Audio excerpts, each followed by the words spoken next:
I'm attorney Justin Clark. Coming up just ahead on You Have Real Estate, you've had thoughts before of moving to North Carolina, maybe Tennessee, Georgia. Is it actually cheaper to live in those states, or is Orlando really the hottest place to live? I'll tell you that and more. It's just ahead. It's You Have Real Estate. If you've been threatened by the IRS, you're not helpless. I'm attorney Justin Clark. You have the power to fight wage garnishments and to fight levies on your account. Call me now for a free consultation or visit youhavepower.com and take back control of your life. This is a special offer from IQ Power Solar. Stop paying high electric bills with a solar power system from IQ Power Solar. And now it's never been easier. IQ Power Solar can give you immediate electric bill relief right now when you go solar. IQ Power Solar will reimburse you for your very next electric bill. Plus, if you're a first responder, IQ Power Solar will pay your program payment for the rest of the year. Call 407-585-1018 now or visit iqpowersolar.com.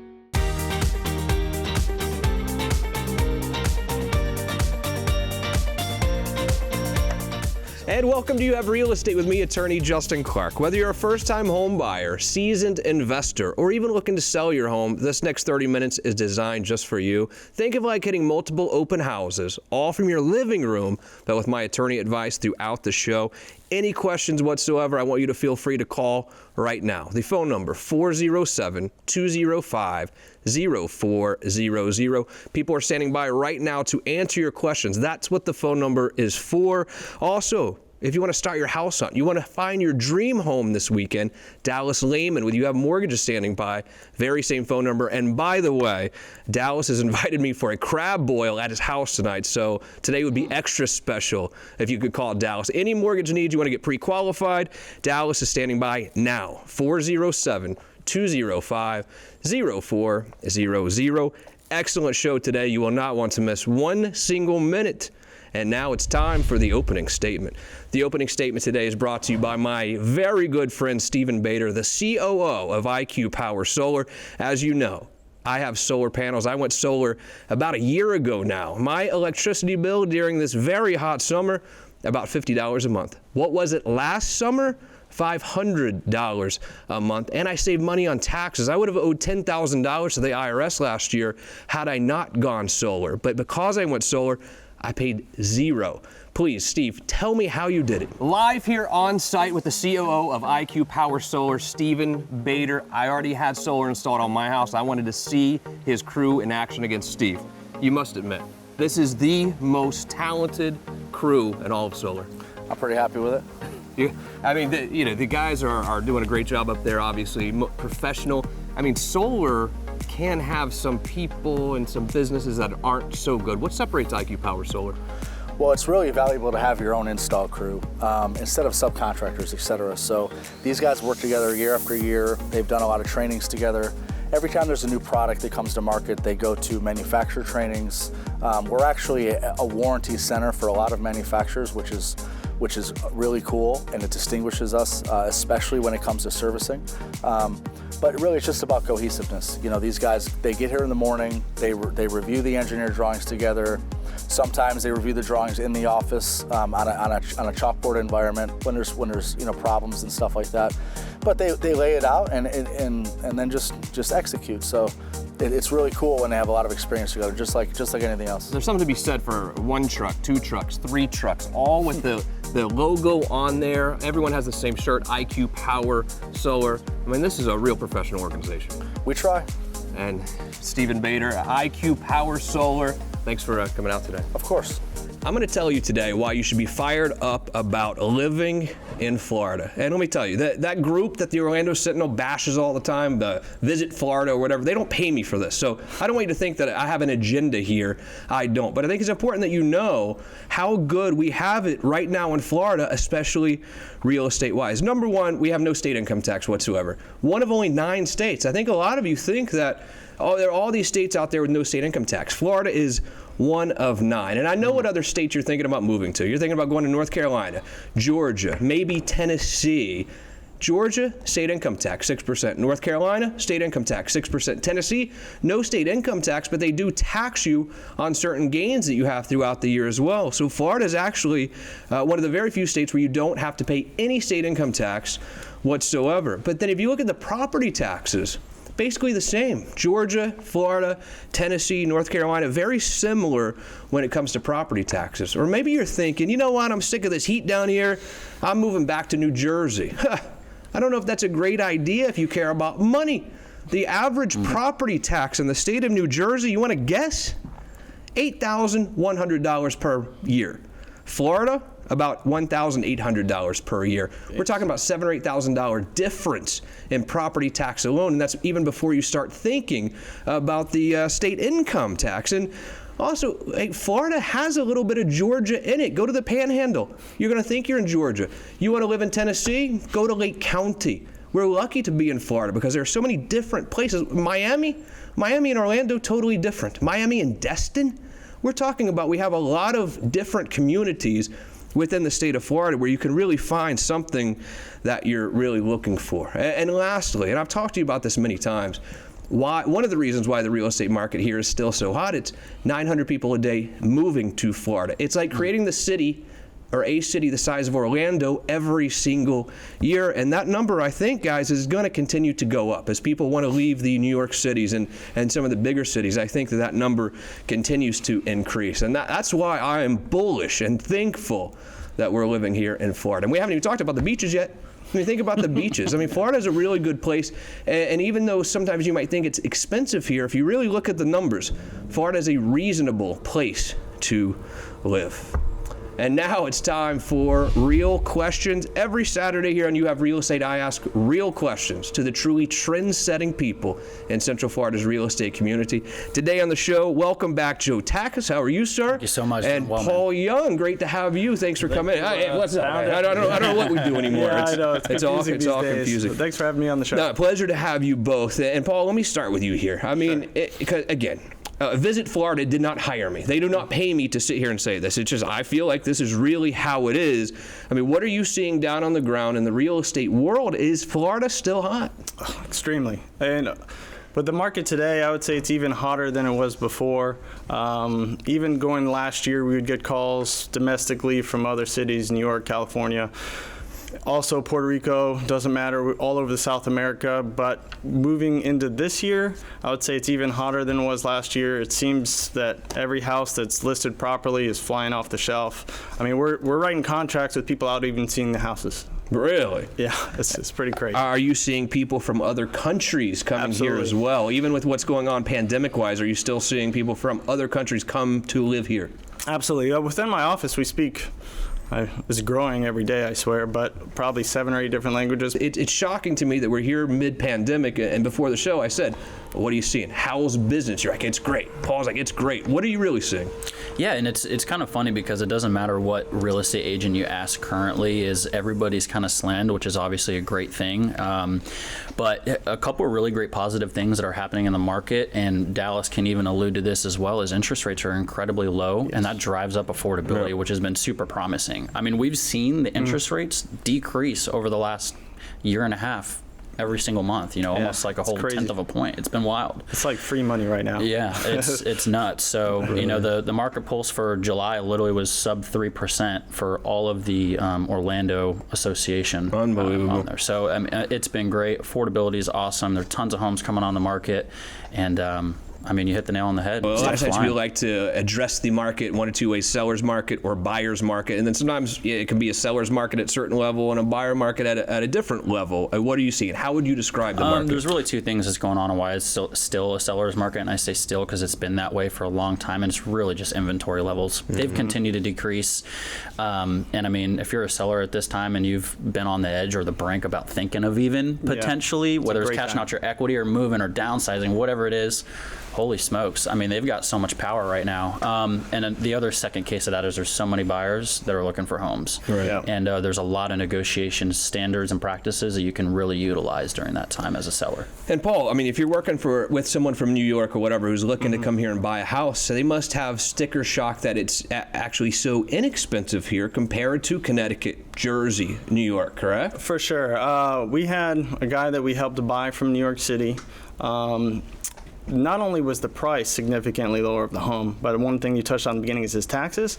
I mean, it's crazy. When he told me the taxes he was selling for the house in New York, Yeah. it was if the house he was buying was in the low 300s, but he was paying taxes here like a $1.5 million house. Right, exactly. It was crazy. It was like $15,000 a year in taxes, and his taxes now are like $3,200, which is, you know, significant, and it's not even homesteaded yet. Yeah. Yeah, so Incredible.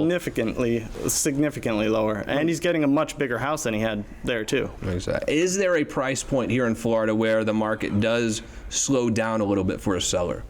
You have to kind of go up. Really? Yeah, it's a really, it doesn't even, I mean, obviously when you're in the lower price points, I would say the low twos, you're dealing with investors as well, a lot of investors. But even in the 4s and 5s, if the house is marketed correctly, not every house flies off the shelf. So you have to hire the right person, obviously. But if the marketing's correct, the conditions are correct, and it's priced correctly, it can sell fast, and it doesn't matter if it's in, you know, in the high 4s in Winter Springs, or if it's in the 200s in Apopka or wherever, it can still move quickly. I mean, to really slow down, I would say you got to be pushing the $1 million mark, really, because it's hot everywhere. But you got to hire the right person though to make sure No you get doubt, top dollar. 100% agree. Hey, Jill, let me ask you a question. Let's say I'm a family, a husband, wife, maybe one young child. We've been living in an apartment, and we see the interest rates. We're like, there's no reason we should keep throwing away our money every month on rent, especially when rates are 2.9%. I could easily buy a house. My mortgage payment's clearly going to be less than I was paying rent for the apartment. However, is there a sort of low starting point to entry to the market point, let's call it, that, you know, this is sort of the least expensive house you're going to be able to buy, like a 3-2 for a small family?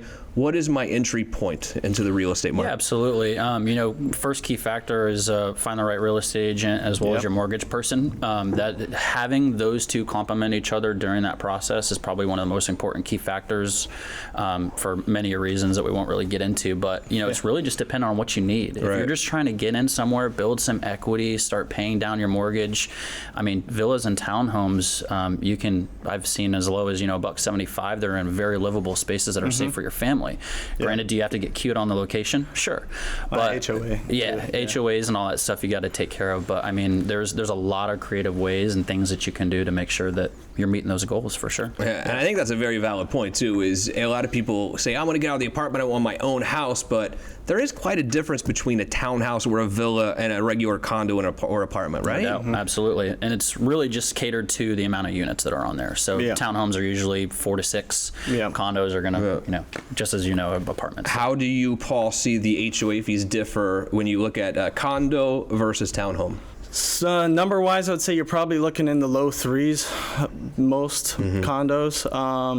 Townhouses, they can, I mean, obviously they vary per which building you're buying into. Townhouses, low 2s, maybe high 1s. Right. So as far as appreciation, that's a big thing too. So you're looking to buy a house, even though you're buying it to live in it, appreciation's a factor too. There are still some smaller single-family homes that you can get into as a first-time home buyer. And I know statistically you were saying, okay, 4 or 5% appreciation. I know personally people that I've helped buy and sell properties I own myself that are small single families that have seen 10 plus appreciation a year. Like put 5% down and was already at 20% loan to value within 1 year. If I'm trying to get out of the rental life, would you recommend buying a townhouse at times for a young family that wants to live there as their primary residence? Yeah. Yeah, I certainly would. I think there's advantages to having an HOA. I mean, townhouses, you're not taking care of roof, you're not taking care of pest control, they're taking care of your grass as well as all the stuff on the outside. So a lot of the times it just fits your lifestyle. Yeah. So it depends on the person, I would say. It depends on the person. Absolutely. What about for investment purposes? Do you recommend condo or townhouse for an investment? My recommendation would be single family or multi-unit, duplex if you can find one, or a townhouse. But one thing when you're dealing with condo is you also have to think about the financing. So typically a condo, you're looking at cash or conventional loan. So that kind of limits the pool of potential people you can sell the house to, whereas a townhouse or a single family home or duplex, whatever it may be, you know, you're opened up to a VA loan, FHA. So, you know, there's a lot more people that could potentially buy the home from you. And maybe you're watching right now and thinking, hey, I've owned this house for a while, I want to upsize or I want to downsize. And you know that your house needs a little bit of work before you sell it. But then, you know, it leads to the question, the age-old question is, how much do I spend fixing up my house that I'm about to sell, and is that going to really pay off for me in the end? And I think that's an important question. Let's switch gears a little bit to the seller side. And Joe, let me start with you. I mean, should I invest money in my house before I sell it, or should I just sell it as is? So I don't mean for my first comment to be so vague, but it really just depends. Call Joe Takacs. It really does, honestly. There's even been, so we've got condition ratings that we do and just try to act like an appraiser, but it really is just like, you could look at your floors and be like, man, I got to replace carpets. I could put some new fresh paint. But honestly, if you're in like the 250, 300 range, we just say get it on the market, because one, you're getting the most for it right now anyways, and two, stuff is flying off the shelf so fast, people are going to want to come into the home and do what they want to do to it next make anyways. Put their own paint, their own floors, do whatever they want. It's going to be fine. Paul?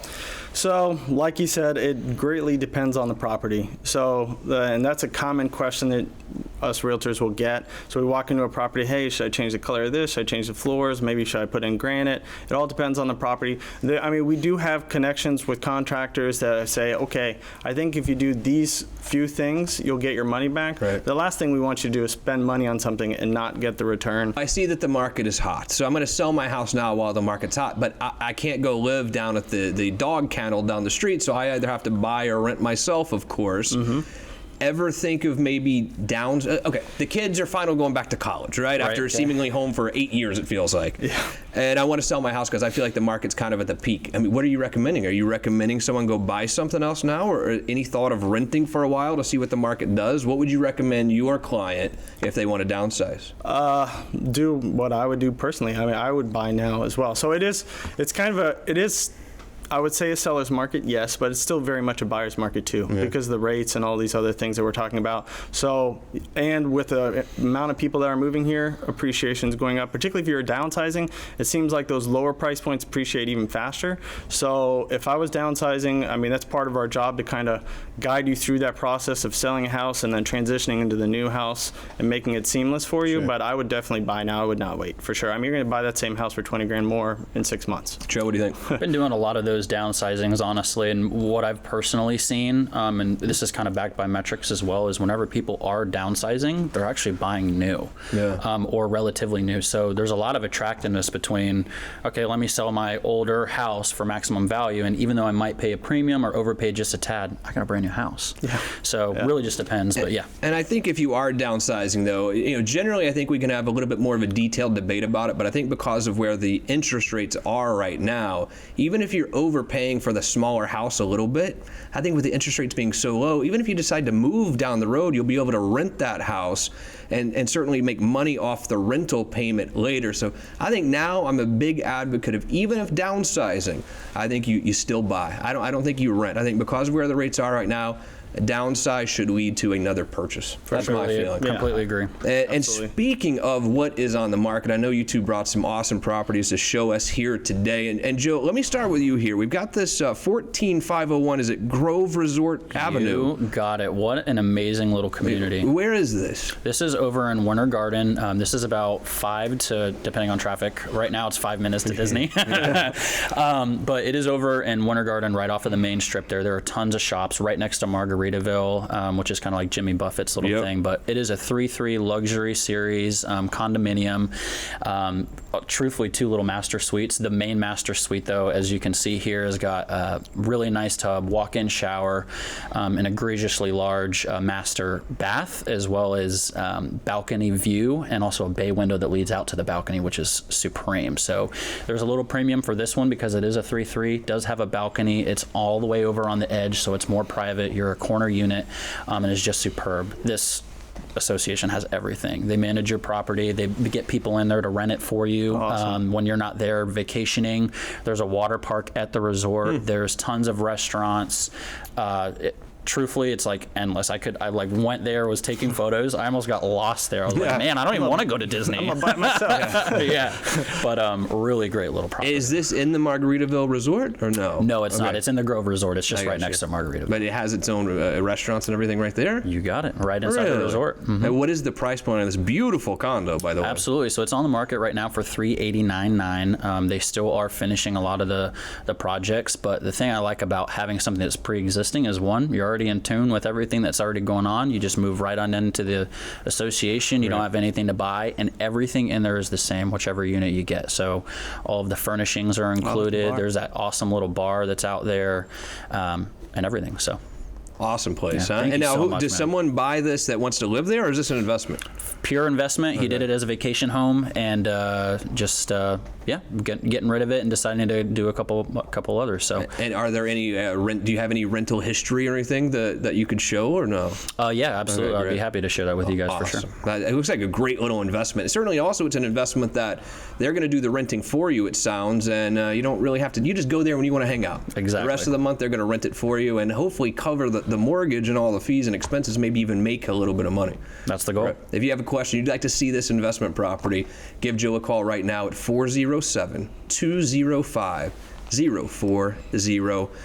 Thank you very much, Joe. Paul, I know you have a couple places to show us as well. Yes, I We're do. going to start, is it Valley Creek Run? Yes, sir. All right, where is this? It's in Winter Park. Sweet. So this property completely renovated from top to bottom, like literally everything. Floors, granite. You can see the kitchen is custom made, quartz countertops. So technically this one is a flip, but the good thing about it is that everything is pretty much like buying a brand new house. So one thing with this house is, yes, it was on the market, but believe it or not, it actually already sold. So wow. That's beautiful, man. Yeah. So the cool this story is a little bit unique though. So like we were saying, having the right people represent you can get the property to go fast. This house actually ended up selling, I think it was about $40,000 more than any house in that neighborhood has ever sold for. And not only did it do that, but multiple offers within a couple days. It actually sold $16,000 above appraisal. So the buyer actually brought an extra $16,000 above the appraisal because they wanted this house that bad. But it's a unique property. We actually have some other ones similar to this one coming on the market. It's a gorgeous house. Obviously, very desirable area because it's in Winter Park. Are you allowed to tell us what it sold for? Yeah, it sold for $455. Oh, that's not too bad. How big is it? How big is it? It is 2871. And fancy too. I mean, Very fancy. That's a very modern sort Yes. of Winter Park house right there. That's Yes. a beautiful flip. Outside, it looks sort of like the traditional Florida home, but inside, that's modern. Yeah, Beautiful. and actually, it even has a butler's closet behind there too. That has a microwave and everything. Yeah, it's Nice. It's pretty. That's part of the reason why it flew off the shelf. But it's a gorgeous house. But we do have some same flipper coming up soon. Right as around well. there. Beautiful. Awesome. All right, Paul, now 1544 Skyline Drive. Where is this one? So this one is in Kissimmee. So if you're looking near the Disney area, those who like to fish, this is actually very close to Lake Toho, which if anybody that watches fishing or anything like that, Bassmasters, a bunch of annual fishing tournaments are there. One of the number one, if not the number one, fishing location in the whole country. So this property, one of the keys with this one that makes it a little bit unique is that actually there's a property attached to it, smaller lot behind it. So the lot is almost twice as big as everybody else in the neighborhood. The property is a little bit over 3,000 square feet. There's a couple rooms in there that don't count as bedrooms because they don't have a closet, but there's extra rooms in the house too. It already has 4 bedrooms. It actually, so I know you touched on solar. This house actually just had solar installed as well. Came on the market. Actually, this one is also under multiple offers. So if you're looking for one like this one or the other one in Winter Park, make sure you give us a call because unfortunately we sell homes fast. You're saying it's a good market. Then. Yeah, I'm saying it's a good market. With houses moving that quickly, though, it means if you do call Joe or Paul right now, there are going to be other ones, new listings that do pop up. So call us now, 407-205-0400. Joe Takacs, Paul Young, thank you very much for being here. That was Absolute awesome. pleasure, Could you man. stick around for the real estate roundtable, though? Some people have some questions that we need to answer. Absolutely. Do you want to feature your home for free on our show? My name is Vivian Lehman with You Have Realty, and we've come up with a comprehensive marketing strategy to get your home sold quickly. Whether buying or selling, we have all the resources for your real estate transaction: builder, insurance, title, mortgage, and we might even know Justin Clark. All under one roof. Call us at 407-205-0400. All right, and without further ado, it's time for your portion of the program. It's time for the Real Estate Roundtable. every Saturday here on You Have Real Estate. I answer your questions from throughout the week. All you have to do is go to our Facebook page at You Have Real Estate. Put your question in right there, and we might just address it on the TV show next week. Let's start with Brianne in Winter Park. She must have been watching earlier, actually. Yeah. Is it cheaper overall to live in North Carolina or Florida? Guys, what do you think? I guess it depends on which part of North Carolina. Location. Yeah, so it kind of depends. I mean, me personally, I'm from the Virginia area. My whole family's military, so been in North Carolina. My brother's actually relocating there. I would rather live in Florida all day, every day, over North Carolina, personally. And North Carolina is beautiful. I really think it's similar. I think the cost of living in North Carolina versus here is similar, very comparable. Yeah. Certainly no state income tax here. Definitely state income tax in North Carolina. If you look at the median home values for both states, they're close. Yeah, I think it's very, very similar. I don't. All right, Tony in Claremont, do you see Central Florida real estate continuing to climb? What do you think? Absolutely, I sure do.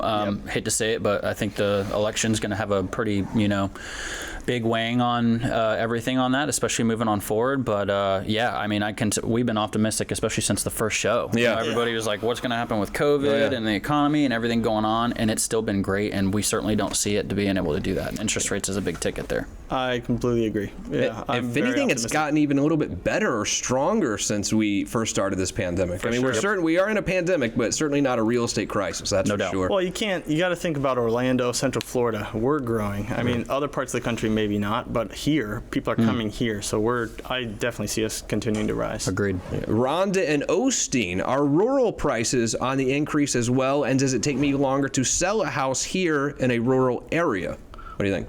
Well, it kind of depends on which part of Florida you're in, a rural part, but I wouldn't say it makes a huge difference, no, because I mean there's still quite a few people that are looking to be in all over Central Florida. I mean and particularly in some parts, I mean, you can get the USDA loan, so that's 100% financing. That kind of opens up your options.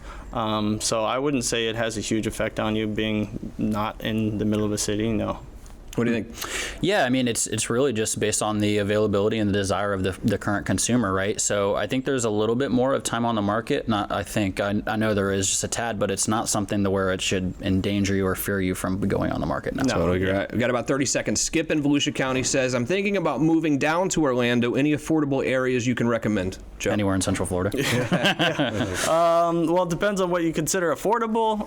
There's a couple places. The Azalea Park area.